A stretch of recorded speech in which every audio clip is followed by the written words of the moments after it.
the only obligation that Mexico and Canada have if negotiating a free trade agreement with a non-market economy, such as China, would be to notify in advance the United States and engage in consultations so that the consultations could determine whether U.S. rights under the USMCA would be impaired if Canada or Mexico engaged in a free trade agreement with China. And if the United States thought that there was a problem, the U.S. could withdraw from the USMCA. Now, whether there is an Article 3210 or not, the U.S. can withdraw from the USMCA whenever it wants with 6 months' notice for no reason at all. So it doesn't add any new rights. It's a political provision that meant to put a spotlight on a policy that the U.S. did not want Canada and Mexico to pursue. But there's no legal. The Chinese, first of all, they probably had the text of the TPP while it was being negotiated. Okay. But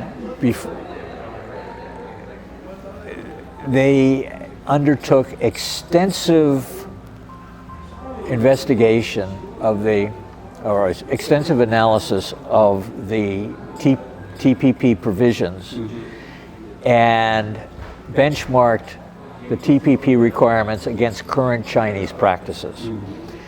And then they did what I call a gap analysis. How far the Chinese were from meeting the TPP or CPTPP requirements. And this was done at CAS, this was done among other academics. And the reports were presented to Chinese economic leaders. And I think the decision was made in Beijing, and my understanding, that they were close enough to meeting the requirements in most of the areas that perhaps they could negotiate an appropriate transition to membership, or maybe it would take some time to meet the final to overcome the final barriers to entry, but they would negotiate over 5 or 10 years, like rcep. rcep took what, 8-10 years. But from a Chinese perspective, if they apply while the U.S. is out, they gain some leverage vis-a-vis the United States if it wants to come back in. And I warned the Biden administration about that when they were coming into office after the election in 2020. And politically they couldn't act. But the Chinese figured it out pretty quickly. And so then they applied, and they said they get leverage not only against the United States, but they effectively blocked Taiwan coming in. As you recall, Taiwan was at that time in 2021 asking other countries about membership in the CPTPP, and Japan had said something positive. So this was a way for the Chinese to say, well, we asked first, and Taiwan applied a week after China did. But their process is effectively blocked or constrained by the pace of progress on China. Well, but rcep has a big problem for Korea and Japan because China did not provide extensive tariff reforms in the auto sector. So the same exceptions that were made in the bilateral FTA were extended in rcep. So why would China make it in the CJK negotiations, which have not gone anywhere? No, I think the Chinese practice has been to use the special economic zones or the free trade zones as negotiating laboratories. So they did that with Shanghai, but the Hainan free trade zone is the largest.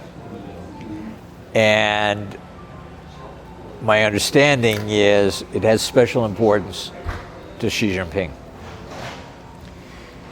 And so substantial financial resources are being devoted to Hainan, both to build the infrastructure and develop the e-commerce, this as an e-commerce hub for Southeast Asia. I was surprised that they... Well, I was there 3-4 years ago now, because as they were introducing the free trade zone, they wanted to know more about TPP and what's happening with rcep and things like that. I think given the politics, it's and the lack of trade promotion authority, it's difficult to see how any comprehensive trade negotiation would proceed before the next presidential election. I think there are lots of good economic reasons, lots of good political reasons, foreign policy reasons for the U.S. to re-engage, but domestic politics will impede that, and the Biden administration will not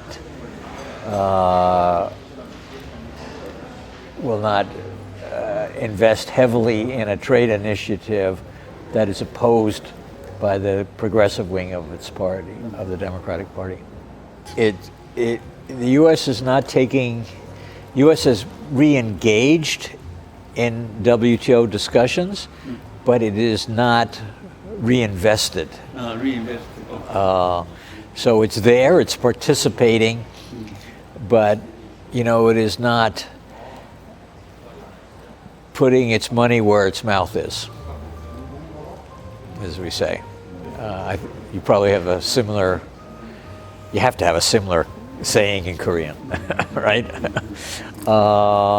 You have to show commitment. You have to put your money on the table, and we're not doing that in Geneva. Well, that was one thing I didn't get a chance to say today in the session. People are complaining, oh, the U.S. is protectionist, and look what they've done with China. In a sense, we've subsidized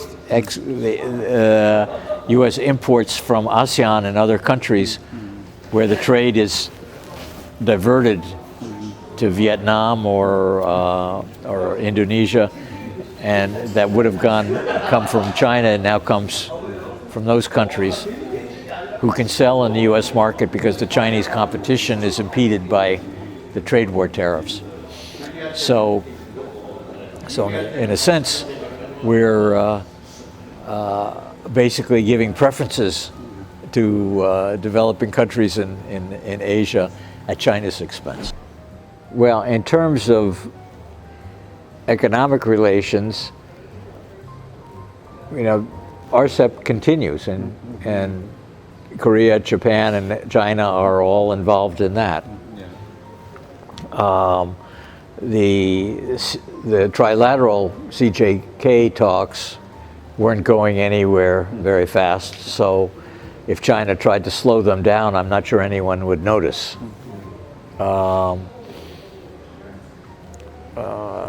Because how do you slow down something that's going so slowly?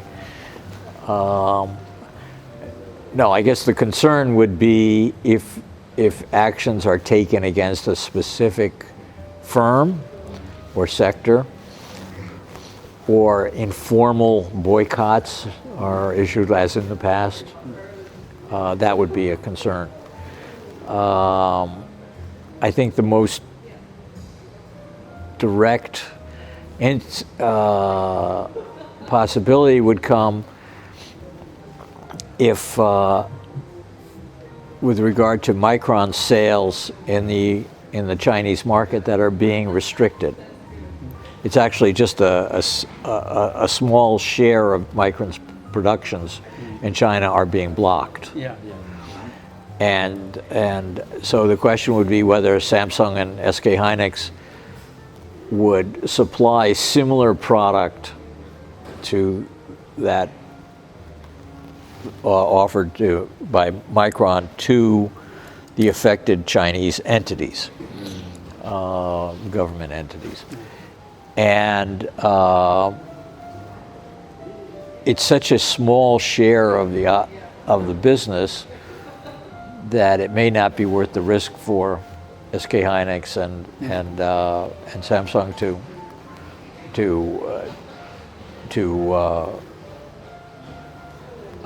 bother with trying to take that market share away from Micron. Yeah. On the other hand, they may not want. It may be so small that they may not want to piss off the Chinese, so I don't know how it could go. But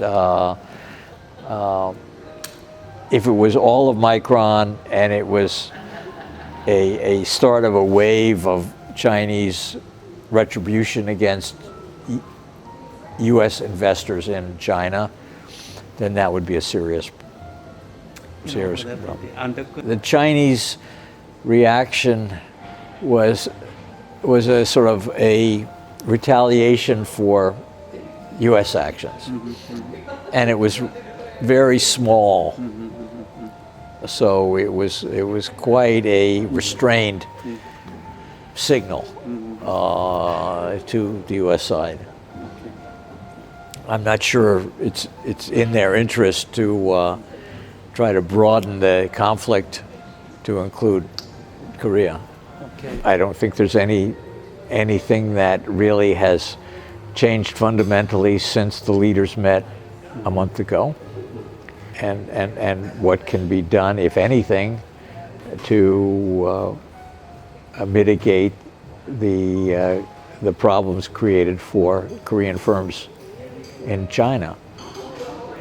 But nothing has been announced, and nobody has said that the waiver cannot be extended. It's just the current policy. The waivers expire in October, but waivers are often extended. So the U.S., not that much changes if you extend it for 3, 6, 9 months, a year, because what you're trying to control are big investment decisions, multi-year investment decisions. Now, companies, if there's continued uncertainty about what will happen 2, 3, 5 years down the road, that's going to be a constraint on them making those investments. Definitely. In terms of the government's compelling action, the firms to do something or not, I think the objective is to slow the pace of technological development in China. The objective is not to hurt Korean semiconductor firm, but there may not be a elegant solution to the existing investments in China of those firms. And so there is a risk that the existing investments may be affected by export controls. So what you're saying, that we cannot